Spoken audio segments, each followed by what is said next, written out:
दोस्तों नमस्कार। मैं नाथ सोनांजलि कथा कहानी और उपन्यास के संग के साथ पुनः हाजिर हूँ। दोस्तों इस समय हम लोग सुन रहे हैं उपन्यास चरित्रहीन, जिसे लिखा है शरतचंद्र चट्टोपाध्याय ने। दोस्तों इस उपन्यास के अब तक मैं 25 कड़ियों का वाचन अपने वाचन के पिछले क्रम में कर चुका हूँ, जिसे आप कथा कहानी और उपन्यास चैनल पर सुन सकते हैं। अब आइए सुनते हैं इस उपन्यास के 26वें भाग का वाचन मेरे अर्थात नाथ सोनांचली के स्वर में। प्रायः अपराह्न किरणमयी ज्योतिष बाबू के घर में जाकर उपस्थित हुई। मोटी साड़ी पहने हुए थी, शरीर पर गहनों का चिन्ह भी नहीं था। लंबी रूखी केश राशि बिखरी हुई सिर पर लपेट दी गई थी। उसके नेत्रों में शांत उदास दृष्टि थी, मानो वैदव्य का अलौकिक ऐश्वर्य उसके सर्वांग को घेर कर मूर्तिमान हो रहा था। उस मुंह की ओर देखने से ही आंखें मानो आप ही उसके पैरों में बिछ जाती थी। सरोजनी बाहर के बरामदे में एक कुर्सी पर बैठकर पुस्तक पढ़ रही थी। दृष्टि उठाकर अकस्मात वह आश्चर्यजनक रूप देखकर बिल्कुल ही विह्वल हो उठी। उसने किरणमयी को कभी देखा नहीं था। उसका नाम और उसके सौंदर्य के विषय में सुरबाला के मुंह से सून भर लिया था, लेकिन वह सौंदर्य ऐसा है इसकी कल्पना भी उसने नहीं की थी। उपेंद्र ने उसका परिचय दिया। यह हम लोगों की हैं भाभी जी, सरोजनी। सरोजनी ने निकट आकर नमस्ते किया। किरणमयी ने उसका हाथ पकड़कर हंसकर कहा, तुम्हारा नाम मैंने सबके मुंह से सुना है बहन, आज एक बार नेत्रों से देख लेने के लिए चली आई हूँ। प्रत्युत्तर में सरोजनी को क्या कहना चाहिए वह यह समझ न सकी।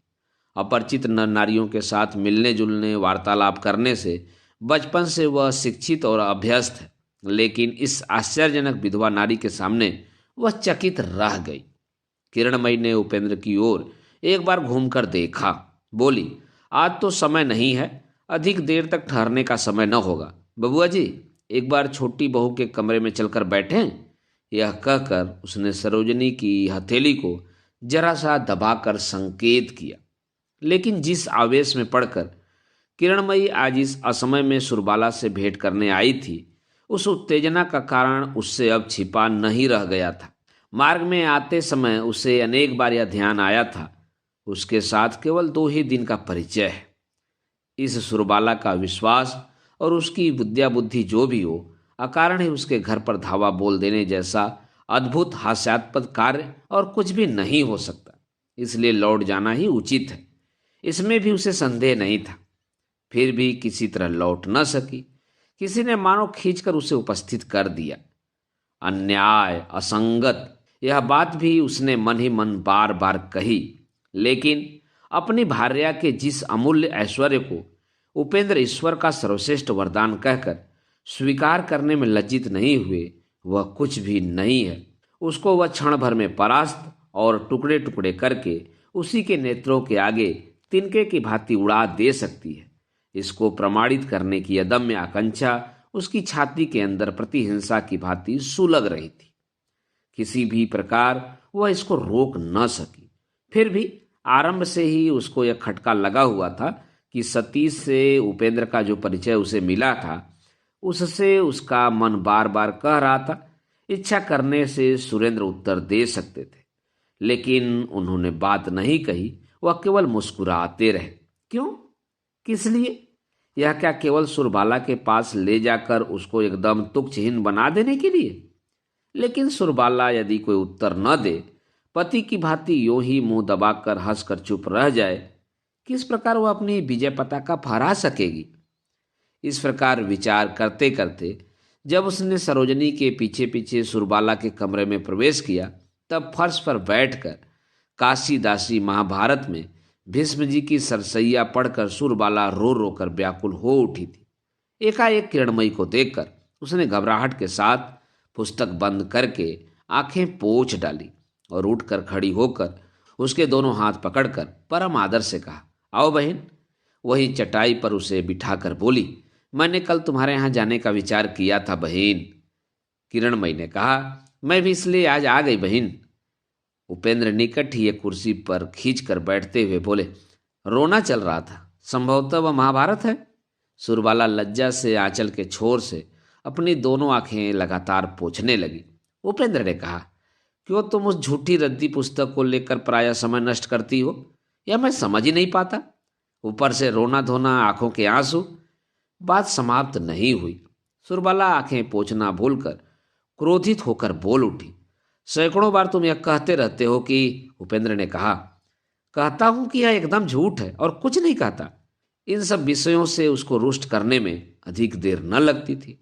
उसने अपने रुष्ट लाल दोनों नेत्रों को पति के मुंह की ओर स्थिर करके कहा, महाभारत झूठ है, ऐसी बात तुम कभी मुंह से मत निकालो। यह तमाशा नहीं है, इससे पाप होता है, जानते हो।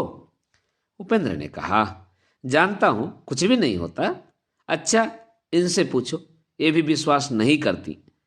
इस बार सुरबाला किरणमयी के मुंह की ओर देखकर हंस पड़ी। बोली, सुनती हो बहन, कहते हैं तो महाभारत में विश्वास नहीं करती।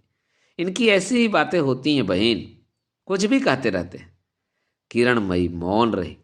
पति पत्नी के सद्भुत वितंडावाद का अर्थ वह समझ न सकी। उसको लगा कि यह एक नाटक है और उसी को लक्ष्य करके आड़ में कोई एक रहस्य छिपा हुआ है। उपेंद्र ने सरोजनी से पूछा, अच्छा, आपको महाभारती कहानियां सच्ची लगती हैं? सरल भाव से सरोजनी ने जवाब दिया, कुछ सच्चाई तो अवश्य होगी, पूरी की पूरी तो कोई भी सच नहीं मानता, मैं भी नहीं मानती। शुरू में तो सुरबाला यह सुनकर आश्चर्य में पड़ गई, फिर मजाक समझ उड़ा दी। लेकिन सरोजनी की और दो चार बातों तथा उपेंद्र के व्यंग विद्रूप भरे तानों से और भी विस्मित व क्रुद्ध हो उठी। देखते ही देखते तीनों में जोर की बहस छिड़ गई, लेकिन किरणमयी एक शब्द भी नहीं बोली थी। लेकिन सब वाद विवाद परिहास के अतिरिक्त और भी कुछ हो सकता है, यह वह सोच न सकी। जिसके साथ दर्शन पर वह तर्क करने आई थी, वह जब समस्त महाभारत को ही अखंड सत्य कहकर प्रमाणित करने को कमर बांध कर बैठी हुई है, तब ऐसी अचिंतनीय बात को सत्य कहकर वह किस प्रकार अपने मन में ग्रहण करेगी। इधर तर्क और बातों की काट छाट लगातार चलने लगी, लेकिन किरणमयी केवल तीक्ष्ण दृष्टि से सुरबाला की ओर मौन होकर निहारती रही। देखते ही देखते उसके संदेह का नशा भाव की तरह लुप्त हो गया। उसने देखा, सुरबाला के कंठ स्वर, नेत्रों की दृष्टि, समूचे चेहरे, यहाँ तक कि सर्वांग से संशयहीन दृढ़ विश्वास मानो फूट रहा है। वह विपुल विराट ग्रंथ उसके लिए प्रत्यक्ष सत्य है। यह तो परिहास नहीं है, यह मानो सजीव विश्वास है। उसके बाद कुछ क्षण के लिए कौन क्या कहता है, उस और उसका ध्यान नहीं रहा। वह मानो अभिभूत की भांति इस सुरबाला के अंदर अपरिचित भाव की धुंधली आकृति देखने लगी। यह एक अपूर्व दृश्य था, लेकिन इस तरह वह कब तक रहती कहा नहीं जा सकता। सहसा वह उपेंद्र और सरोजनी की सम्मिलित ऊंची हंसी के स्वर से अपने में लौट आई। उसने देखा, हंसी से सुरबाला चकरा गई है। वह बेचारी अकेली थी, इसलिए किरणमयी को हठात मध्यस्थ मानकर क्षुब्ध स्वर से कहा, अच्छा बहन, यह क्या कभी असत्य हो सकता है? उपेंद्र ने किरणमयी से कहा, भाभी, तर्क यह है कि भीष्म की सरसैया के समय अर्जुन बाणों से पृथ्वी को विदीर्ण करके गंगा जी को ले आए थे। यह बात झूठ है, वे कभी नहीं लाए। सुरबाला ने पति के मुंह की ओर तीव्र दृष्टिपात करके कहा, यदि नहीं लाए तो सुनो, कहती हूं, भीष्म जी ने सरसैया पर लेटकर पानी पीना चाहा। दुर्योधन सोने के पात्र में जल ले आए, उन्होंने उसे नहीं पिया। यह तो असत्य नहीं है। गंगा यदि नहीं आई तो उनकी प्यास मिटी कैसे? सरोजनी यह सुनकर चुप रह न सकी, बोली, कैसे? यदि प्यास मिट गई तो वह उनके उसी सुवर्ण पात्र के जल से ही। उन्होंने दुर्योधन के उसी सुवर्ण पात्र का जल पिया था। इस बार सुरबाला ने अत्यंत उत्तेजित और रुष्ट होकर कहा, तो क्यों लिखा है कि पिया नहीं? और यदि सोने के पात्र का जल ही उन्हें पीना था, तो उस दशा में अर्जुन को इतना कष्ट उठाकर बाण द्वारा पृथ्वी को विदीर्ण करके गंगा लाने की आवश्यकता क्यों पड़ी थी? यह बताओ बहन, तुम ही बताओ। यह तो किसी प्रकार भी असत्य नहीं हो सकता। यह कहकर उसने क्रुद्ध लेकिन करुण नेत्रों से किरणमयी को देखा। क्षण भर उपेंद्र की ऊंची हंसी से कमरा भर गया। सरोजनी खिलखिलाकर हंस पड़ी। उपेंद्र ने कहा, लीजिए भाभी, उत्तर दीजिए। गंगा जी यदि नहीं आई तो प्यास मिटी कैसे? और जब प्यास मिट गई तब गंगा जी आएंगी क्यों नहीं? यह कहकर फिर एक बार ठहाका मारकर हंस पड़े। लेकिन आश्चर्य की बात यह हुई कि किरणमयी इस हंसी में सम्मिलित न हो सकी। वह विस्मित नेत्रों से सुरबाला के मुंह की ओर देखती हुई स्थिर हो रही। उसके बाद अकस्मात विपुल आवेग से उसको छाती में खींचकर चुपके से बोली, झूठ नहीं है बहन, कहीं भी इसमें तनिक भी झूठ नहीं है। गंगा जी तो आई थी। तुमने जो सोचा है, जो पढ़ा है, सब सत्य है। सत्य को तो सभी पहचान नहीं सकते बहन, इसलिए हंसी करते हैं, परिहास करते हैं। यह कहते कहते उसकी दोनों आंखें आंसुओं से भर गईं। सरोजनी और उपेंद्र दोनों ही आश्चर्य से उसके मुंह की ओर ताकते रहे, पर किरणमयी ने उस ओर एक बार भी नहीं देखा। उसको उसी तरह छाती में दबाए आंखें पोंछकर धीरे धीरे बोली, बहन, जो लोग अनेक धर्म ग्रंथ पढ़ चुके हैं वे जानते हैं, आज तुमने जिस तरह सिद्ध कर दिया, इससे अधिक विचार किसी धर्म ग्रंथ में कोई पंडित किसी दिन कर नहीं सके हैं। उन सभी लोगों को इसी प्रकार अपने मन की बातें कहनी पड़ी हैं। यह बात जो जानता है उसमें सामर्थ्य नहीं है कि आज तुम्हारे मुंह की इन थोड़ी सी बातों को सुनकर हंसे। यह कहकर उसको छोड़कर सरोजनी की ओर देखकर बोली, क्यों बहन, तुम क्या मेरा विचार व्यवहार देकर आश्चर्य में पड़ गई हो? पढ़ने की बात ही है, कहकर वह मुस्कुरा उठी। लेकिन सबसे अधिक आश्चर्यचकित हो रहा था उपेंद्र। वस्तुतः किरणमयी के इस अद्भुत भाव परिवर्तन का कारण वह बिल्कुल ही समझ न सका था। जिसने अभी कुछ ही पल पहले स्पष्ट रूप से कहा था, बुद्धि के अतिरिक्त किसी दूसरे तुला दंड की वह परवाह नहीं करती और जो वस्तु इसके बाहर है उन्हें अंदर प्रवेश कराने की कुछ भी आवश्यकता अनुभव नहीं करती, वह इस अत्यंत सरलता और लड़कपन से किस तरह विचलित हो गई। उसको छाती में खींचकर जो बातें इसने अभी कही है, यह तो मन रखने की बात नहीं है। इसके अतिरिक्त किरणमयी अवश्य जानती है कि उसने जो कुछ कहा है उसका यथार्थ तात्पर्य हृदयंगम करना सुरबाला के सामर्थ्य में नहीं है। फिर उसकी आंखों में अकस्मात आंसू उमड़ आना सबसे आश्चर्यजनक है। वे कैसे आ गए? इसके अतिरिक्त एक बात और थी। उपेंद्र निसंदेह जानता था कि इस प्रकार तीक्ष्ण बुद्धि के स्त्री पुरुष किसी भी अवस्था में आवेग प्रकट करना पसंद नहीं करते। किसी तरह का प्रकट हो जाने पर उनकी लज्जा की सीमा नहीं रहती। लेकिन तनिक सी लज्जा भी उसने अपने व्यवहार से अनुभव की हो, यह लक्षण तो संपूर्ण अपरिचित सरोजनी को भी दिखाई नहीं पड़ा। संध्या हो गई। किरणमयी सबसे विदा होकर धीरे धीरे गाड़ी पर जा बैठी। दिवाकर घर में नहीं था, संध्या को घूमने के लिए बाहर चला गया था। इसलिए इधर उधर देखकर उपेंद्र को अकेले ही अंदर जा बैठना पड़ा। लेकिन किरणमयी ने फिर मानो उसको देखा ही नहीं। गाड़ी के कोने में माथा रखकर वह मौन हो रही। कुछ समय बीत गया। इस तरह चुपचाप बैठे रहना भी अरुचिकर था। इसके अतिरिक्त उपेंद्र अवश्य समझ रहे थे कि किरणमयी कुछ सोच रही है, लेकिन क्या सोच रही है, इसी की परीक्षा करने के लिए उन्होंने कहा, देख आई ना, इसी बुद्धिमती को लेकर मुझे गृहस्थी चलानी पड़ती है। लेकिन यूं ही तो उससे पार पाने का उपाय नहीं है। उस पर आज आप परिहास करके जो प्रमाण पत्र दे आई हैं, उससे तो अब उसके पास तक पहुंचा ही नहीं जाएगा। किरणमयी ने इसका भी कुछ उत्तर नहीं दिया। थोड़ी देर तक प्रतीक्षा करके उपेंद्र ने हंसकर कहा, किंतु यहाँ ही इसका अंत नहीं है भाभी। ऐसी महामूर्ख है कि जन्म से लेकर आज तक कभी झूठी बात बोल ही नहीं सकती। किरणमयी पहले की तरह मौन ही रही। उपेंद्र ने कहा, क्यों नहीं बोल सकती? जानती हो, पहले तो 33 करोड़ देवी देवता उसको चारों ओर से घेर कर पहरा दे रहे हैं। इसके अतिरिक्त जो घटना हुई नहीं है उसको अपनी बुद्धि व्यय से कुछ अनुमान करने की शक्ति भी उसमें नहीं है। किरणमयी ने रूधे स्वर से कहा, अच्छा ही तो है। उपेंद्र ने कहा, यही अच्छी बात है। मैं ऐसा नहीं समझता। गृहस्थी को चलाने के लिए एकाध झूठ का आश्रय लेना ही पड़ता है, जिससे किसी को कोई हानि नहीं है, बल्कि किसी अशांति या उपद्रव से मुक्ति मिलती है। वैसी झूठी बात में दोषी क्या है? मैं कहता हूँ वह अच्छा ही तो है। अच्छा तो है, पर यह बात आप सिखा नहीं सकते। सीखेंगे किस तरह भाभी? एक अत्यंत छोटी सी झूठी बात के लिए युधिष्ठिर की दुर्गति हुई थी, यह तो महाभारत में भी लिखा हुआ है। देवी देवता लोग जिस तरह मुंह बाए उसकी ओर देखते हुए बैठे हुए हैं, उस दशा में जानबूझकर झूठी बात बोलने से फिर क्या उसकी रक्षा होगी? वे लोग उसे घसीट कर नरक में डुबो देंगे। फिर थोड़ा सा रुक कर बोले, भाभी, देवी देवताओं का स्वरूप वह आंखें बंद करके इतना स्पष्ट देख पाती है कि वह एक आश्चर्यजनक बात है।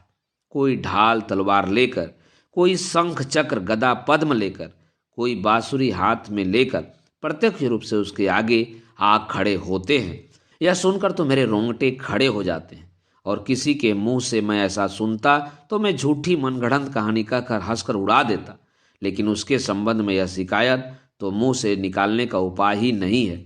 यह कहकर श्रद्धा, प्रेम और गर्व से पुलकित होकर उपेंद्र ने स्नेहपूर्ण कौतिक के स्वर से कहा, इसलिए यही सब देख सुनकर उसे मनुष्य न कहकर जानवर कह देने से भी काम चल सकता है। क्यों भाभी? बलिहारी है उसकी बुद्धि की, जिन्होंने बचपन में उसका नाम पशुराज रखा था। क्या हुआ भाभी जी? गाड़ी के मोड़ पर घूमते ही मार्ग में उज्जवल गैस का प्रकाश एकाएक किरणमयी के मुंह पर आ पड़ने से उपेंद्र ने चौंक कर देखा। उसका समूचा मुख आंसू से भीगता जा रहा है। उपेंद्र लज्जा से स्तब्ध होकर मुंह झुकाए बैठे रहे। अनजाने में जहां वह आनंद के माधुर्य से निमग्न होकर स्नेह से, संभ्रम से परिहास पर परिहास करता जा रहा था, वहीं ठीक उसी के मुंह के सामने बैठकर वह किस तरह बात की वेदना से रोती हुई वक्ष विदीर्ण कर रही थी, यह बात अब तक उसे ज्ञात न हो सकी थी। पाथुरिया घाट के मकान पर दोनों जब पहुंचे तब रात एक पहर बीत चुकी थी। प्रायः पूरे रास्ते में किरणमयी चुप ही रही, लेकिन अंदर कदम रखकर तुरंत ही अनुतप्त स्वर में बोल उठी, हाय मेरा फूटा भाग्य, केवल साथ लेकर घूम ही तो रही हूं, लेकिन एक बूंद पानी पीने को भी तुमको नहीं मिला बबुआ। वह इस अभागिनी की दृष्टि में पड़ी नहीं। हाथ मुंह धोगे? अच्छा रहने दो, मेरे साथ रसोई घर में चलो, 2 पूड़ियाँ पका देने में 10 मिनट से अधिक समय न लगेगा। तू चूल्हे में ईंधन जलाकर घर जाना दाई, जा तो झटपट जा, तू रानी माँ है। नौकरानी दरवाजा खोलने आई थी और इधर से घर जाने की इच्छा थी, लेकिन आदेश पालन करने के लिए ऊपर जाना पड़ा। मुख्य द्वार बंद करके वह द्रुत पद से चली गई, लेकिन पूड़ी पकाने के इस प्रस्ताव से उपेंद्र अत्यंत घबरा उठे। उन्होंने तीव्र प्रतिवाद करके कहा, यह किसी प्रकार से नहीं हो सकता भाभी, आज आप बहुत थक गई हैं, मैं लौट जाने पर ही खाऊंगा, अपने लिए आपको व्यर्थ कष्ट उठाने न दूंगा। नहीं? क्यों? उपेंद्र ने कहा, नहीं, यह नहीं हो सकता किसी भी सूरत से भी। मुस्कुराते हुए किरणमयी बोली, तुम यश के बड़े भूखे हो देवर जी, इतना यश लेकर कहाँ रखोगे? अचानक इस तरह का मंतव्य सुनकर विस्मित हो गए उपेंद्र।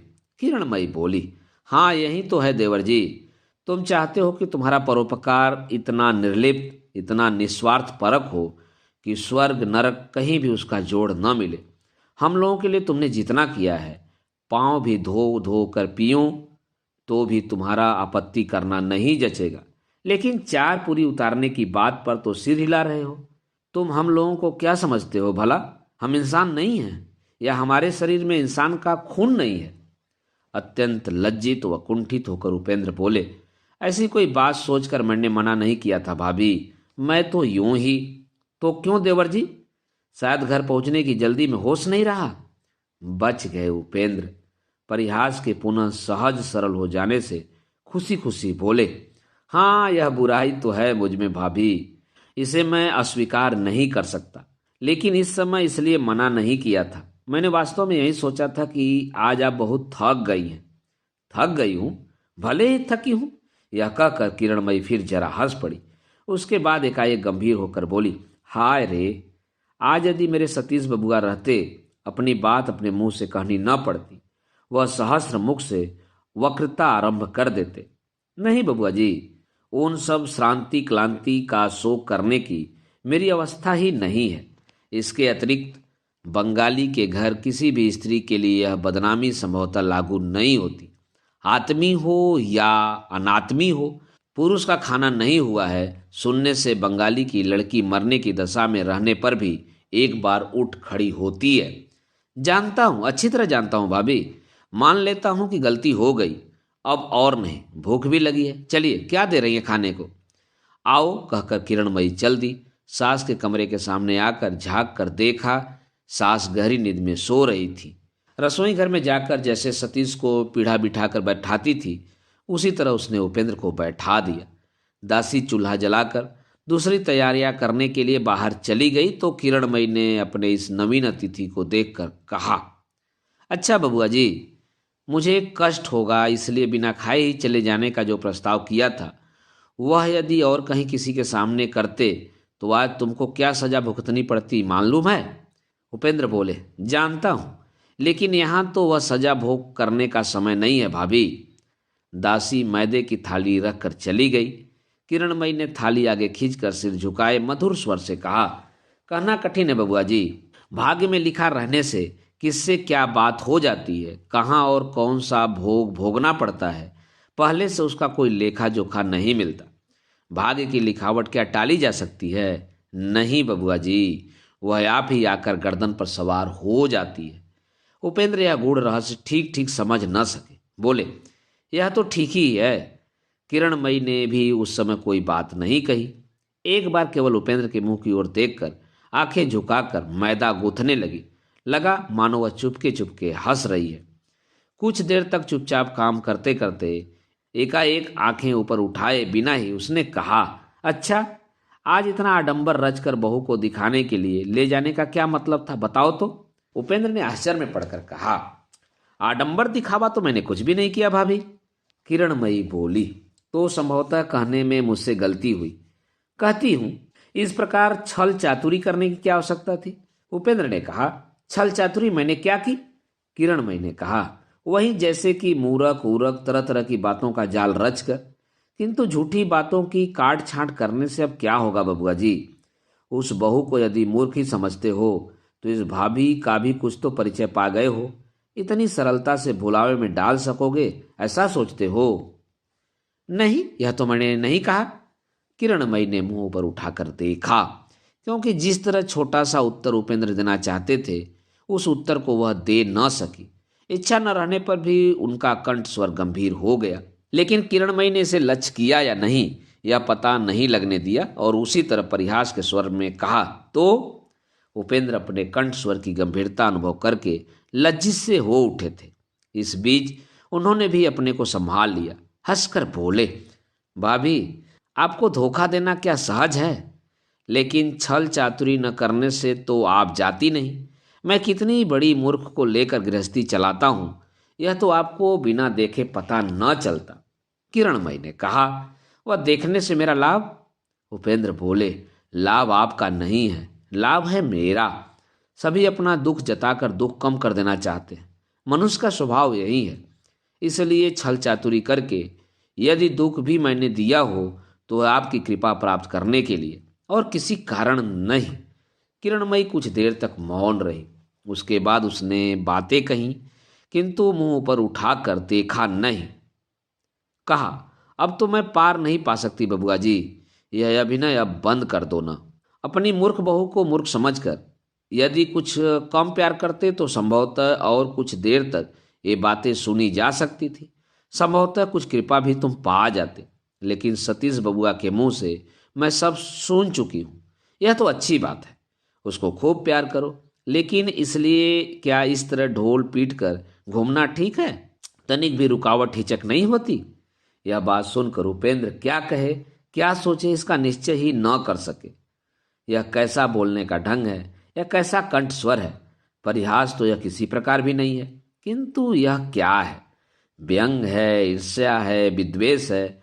यह किस बात का आभास है जिसे यह विधवा रमणी इस रात्रि में, इस निर्जन कमरे में आज उसके सामने व्यक्त करने का प्रयास कर रही है? फिर किसी के मुंह से कोई बात नहीं निकली। कुछ काल दोनों ही मौन होकर मुंह झुकाए बैठे रहे। दासी ने दरवाजे के बाहर से एक बार खांस दिया, उसके बाद तनिक मुंह बढ़ाकर बोली, अब तो अधिक देर मैं नहीं रुक सकती बहू जी। सदर दरवाजा जरा बंद न कर देने से मैं आ भी तो नहीं सकती। किरणमयी ने मुंह पर उठाकर कहा, जाएगी तो तुम जरा बैठो बबुआ, मैं सदर दरवाजा बंद करके जा रही हूं। यह कहकर उसके चले जाने पर तुरंत इस कमरे में अकेले बैठे हुए उपेंद्र का हृदय एक ऐसी घृणा से भर उठा जिसे अपने जीवन में पहले उन्होंने कभी अनुभव नहीं किया था। उनका उन्मुक्त चरित्र बहुत दिनों से स्फटिक स्वच्छ प्रवाह की भांति बहता रहा है, कहीं भी कोई रुकावट नहीं पड़ी है। कहीं भी किसी दिन बिंदु मात्र कलंक की छाया आकर भी अपनी परछाई उन पर फेंक नहीं पाई है, लेकिन आज इस निर्जन कमरे में वही अत्यंत निर्मलता मानो मलिन हो उठी। दोस्तों, अभी आप सुन रहे थे उपन्यास चरित्रहीन का वाचन। दोस्तों, इस उपन्यास के आगे के भागों का वाचन आप मेरे वाचन के अगले क्रम में सुन सकते हैं, तो सुनना न भूलें। जुड़े रहें कथा कहानी और उपन्यास के साथ। धन्यवाद। नमस्कार।